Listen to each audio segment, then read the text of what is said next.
Hey guys, welcome to my day 223 blog. 223 blog में आपका स्वागत है। तो आज हम बात करेंगे the journey of Balaji wafers. Balaji wafers के बारे में बात करेंगे। उनका जर्नी कैसा रहा, कैसे यहाँ तक पहुँचे, करोड़ों की संपत्ति बनाई। तो जो चैनल पर नए हैं, चैनल को जल्दी से लाइक कर दीजिए, सब्सक्राइब कर दीजिए और चलिए बिना देरी किए वीडियो शुरू करते हैं। तो आज बालाजी वेफर्स का पूरा जर्नी स्टोरी आपको बताने जा रहा हूँ। बहुत ही ध्यान से देखिएगा और वीडियो को पूरा एंड तक देखिएगा, तभी आपको समझ में आएगा उनका इंस्पायरिंग स्टोरी।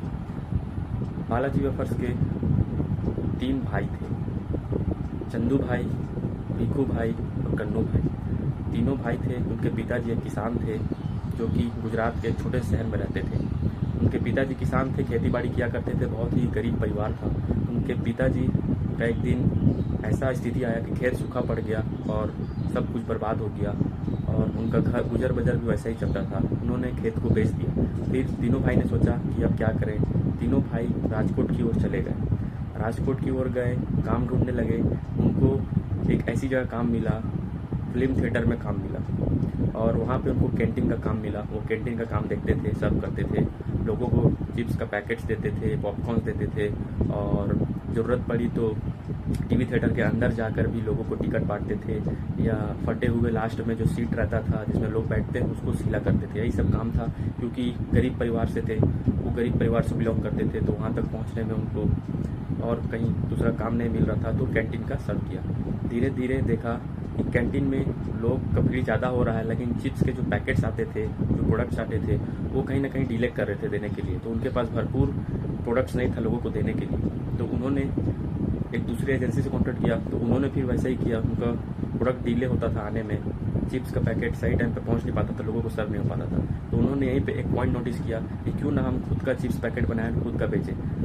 तो उन्होंने क्या किया, अपने जहाँ रूम किराए में रहते थे, कन्नू भाई, भिखू भाई, चंदू भाई, तीनों भाइयों ने मिलकर एक चिप्स का बिजनेस स्टार्ट किया। चिप्स का बिजनेस अपने ही घर में तलते, अपने ही घर में काटते। एक मशीन खरीदा जो कि 10,000 रुपये कॉस्ट था।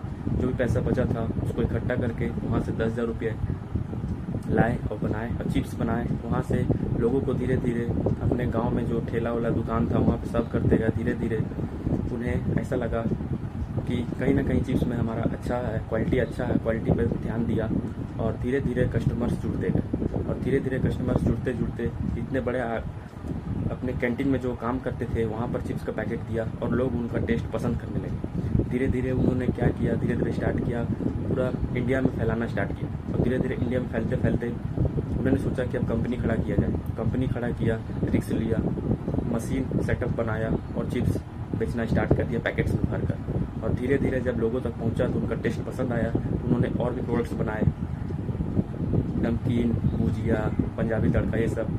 और धीरे धीरे उनका ब्रांड चलता गया। लेकिन प्रॉब्लम्स आती थी मशीनों में खराबी।